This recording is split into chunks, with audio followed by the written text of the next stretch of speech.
Trick आती है मिर्ची को लेकर। तो फ्रेंड क्या होता है कि जो मिर्ची होती हैं कभी कभी बहुत चटपटी आ जाती हैं, तो इसका तीखापन हमें ज़्यादा ना लगे तो इसके लिए हमें करना क्या है, हमें सबसे पहले तो मिर्ची को धोकर साफ़ करना है और फिर उसके अंदर इस तरह से चीरा लगाना है। तो इस तरह से हम सभी मिर्चियों में चीरा लगा लेते हैं और जो इसके डंठल हैं उन्हें भी हम काट कर अलग कर देंगे। तो इसी तरीके से हमें मिर्ची को साफ़ करना है। तो बस इसी तरह से हमने मिर्ची को, अब आप देख सकते हैं वीडियो में, तो साफ़ किया है। अब हमने कढ़ाई में ऑयल गरम कर लिया है। अब मिर्ची को फ्राई कर लेते हैं। तो इससे फ्रेंड्स क्या होगा कि जो इसमें ज़्यादा चटपटापन है वो कम हो जाएगा।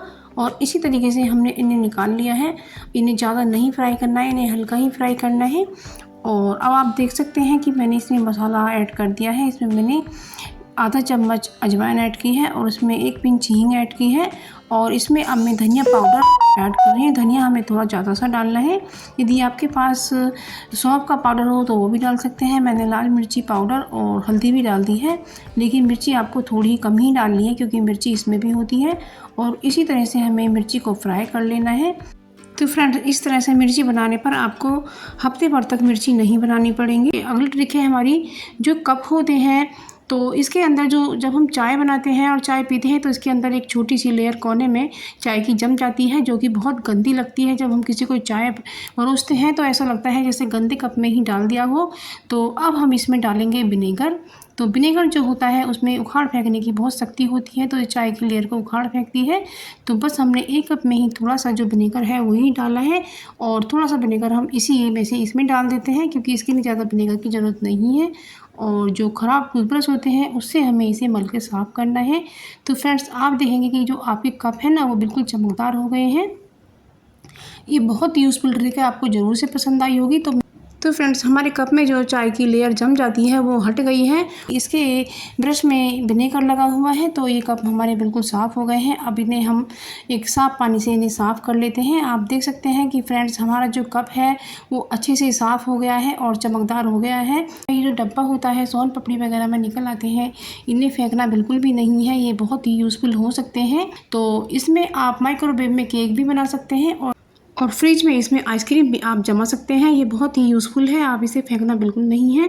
तो अब मेरी अगली ट्रिक है, ये जो पानी की बॉटल होती है तो हमें ज़्यादा से ज़्यादा चिल्ड चाहिए। तो इसके लिए हमें क्या करना है, एक छोटा टॉवल इस पर ढक देना है और उसे हमें पानी से गीला करना है। यदि आपके पास टॉवल नहीं है तो आप हैंकी भी ले सकते हैं। तो ये ट्रिक भी आपको ज़रूर से पसंद आई होगी। ये अपने कान्हा जी को स्नान करा रहे हैं। तो जब हमें स्नान कराना है तो हमें ओम नमो भगवते वासुदेवाय बोलते जाना है। और हमें भगवान जी को जब ड्रेस पहनानी है तो हमें जो दूसरा हाथ है सबसे पहले हमें सीधे हाथ में पहनाना है, क्योंकि उधर से पहनाने में आसान हो जाता है।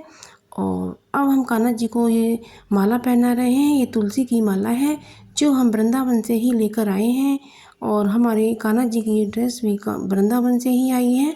और ये बंसी और मुकुट सब हमारे कान्हा जी के चीज़ें हैं, ये बहुत ही अच्छी चीज़ें हैं। हम कान्हा जी का श्रृंगार कर रहे हैं तो हम आपको इसका दर्शन करा रहे हैं। और ये गोपी चंदन है और इसे हम कान्हा जी को लगा रहे हैं। तो ये जो दर्शन होता है ये बहुत शुभ होता है। तो जो भी आप इसे देखेंगे आपको देखने का इसका बहुत पुण्य मिलेगा। ये हमारे कान्हा जी का मुकुट है और हमने कान्हा जी का अच्छे से श्रृंगार किया है। और ये सुबह हमारा 6 सवा 6 बजे का टाइम है। आप जल्दी से उठकर कान्हा जी की सेवा कीजिएगा। और ये बांसुरी हम कान्हा जी के लिए लेकर आए हैं, तो इसे हम कान्हा जी को ही बजाने का सेवा कर रहे हैं। तो हम कान्हा जी की बांसुरी सेवा कर रहे हैं। तो ये कान्हा जी को बहुत प्रिय है। ये जो बंसी है इसे हम केवल भगवान जी से ही बजवाते हैं, हमारे घर में इसे कोई नहीं बजाकर झूठा करता है। और ये हमारे वृंदावन बिहारी जी हैं, आप देख सकते हैं कितने प्यारे हैं। तो हम बिहारी जी की भी मूर्ति हम अपने घर, सबसे पहली टिप है मेरी, जो हम पूर्णिमा का व्रत करते हैं तो उसमें हम कसार बनाते हैं। तो सबसे पहले तो हमें गेहूं का आटा समाया लेना है। तो यानी कि जैसे हमने 1 कटोरी आटा लिया तो उसकी चौथाई कटोरी हमें और लेना है और देसी घी डाल करके हमें इस तरह से भूनना है और इसका कलर इस तरह से हमें कर लेना है। अब हमारा कसार भूनकर तैयार है। तो अब इस कसार को हम अपने एक चौड़े से बर्तन में निकाल लेते हैं जिससे ये ठंडा हो सके। और यदि आपके घर पर बूरा नहीं है तो आप चीनी को भी पीसकर पाउडर बना सकते हैं और इसको भी प्रसाद में मिला सकते हैं और ये बहुत ही अच्छा प्रसाद बनता है। और आप पूर्णिमा का व्रत जरूर से कीजिएगा, ये बहुत ही अच्छा होता है, धन धान्य को बढ़ाने वाला होता है। और उसमें जो तुलसी पत्र होता है, तुलसी पत्ता हमें ज़रूर से डालना है, क्योंकि भगवान तुलसी पत्ते के बिना भोग नहीं लेते हैं। तो इस तरह से हमें डाल देना है। यदि आपके पास कोई ड्राई फ्रूट है तो वो भी डाल दीजिएगा। और फ्रेंड्स, इसके साथ हमें पंचामृत भी ज़रूर से बनाना चाहिए। तो इसमें हमें दूध लेना होता है और दही और देसी घी और शहद और चीनी हमें मिलानी होती है और थोड़ा गंगाजल भी डाला जाता है। और तुलसी पत्र तो इसमें हमें ज़रूर से डालना है, क्योंकि इसके बिना भगवान। तो अब ये अगली ट्रिक है हमारी, कुकर के ढक्कन में जो सीटी लगी होती है। तो फ्रेंड्स, इसमें क्या होता है, इस सीटी के अंदर एक लेयर जमा हो जाती है और जिससे हमारी सीटी ढंग से नहीं आती है और हमारी सब्जी का जलने का खतरा बना रहता है और उसका पानी सूख जाता है, हमें पता नहीं चल पाता है। तो इसके लिए हमें क्या करना है, हमें लेना है एक कटोरा जिसमें हम अपनी सीटी को बिल्कुल डुबो सकें।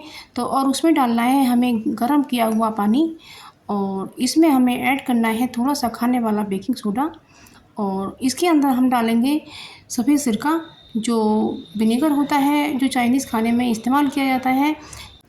तो फ्रेंड्स, जो हमारे घर में ख़राब टूथब्रश पड़े होते हैं उससे हमें इसे मसलकर साफ़ करना है। आप चाहें तो इस सीटी पर थोड़ा कोलगेट पेस्ट भी लगा सकते हैं, उससे आपकी सीटी चमकदार हो जाएगी। और एक नाइफ़ की मदद से इसे हमने निकाल लिया है।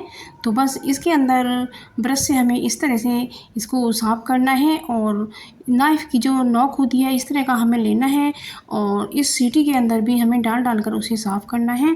आप देखेंगे कि जो इसके अंदर लेयर जमा हो गई थी वो निकल कर बाहर आ जाएगी और जिससे हमारी सीटी में एयर अच्छी तरह से आ सकेगी। जो भाप होती है वो निकल नहीं पाती है और सीटी उठ नहीं पाती है और हमारी सब्ज़ी जलकर ख़राब हो जाती है और हमें पता नहीं चलता है। तो इसलिए हमें ये सीटी को साफ़ करना होता है।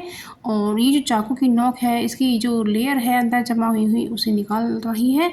तो फ्रेंड्स, आप देखेंगे कि इसके अंदर से कितनी गंदगी निकल कर आई है और आपकी सीटी बिल्कुल साफ़ हो जाती है और फिर अच्छी तरह से सीटी आने लगती है।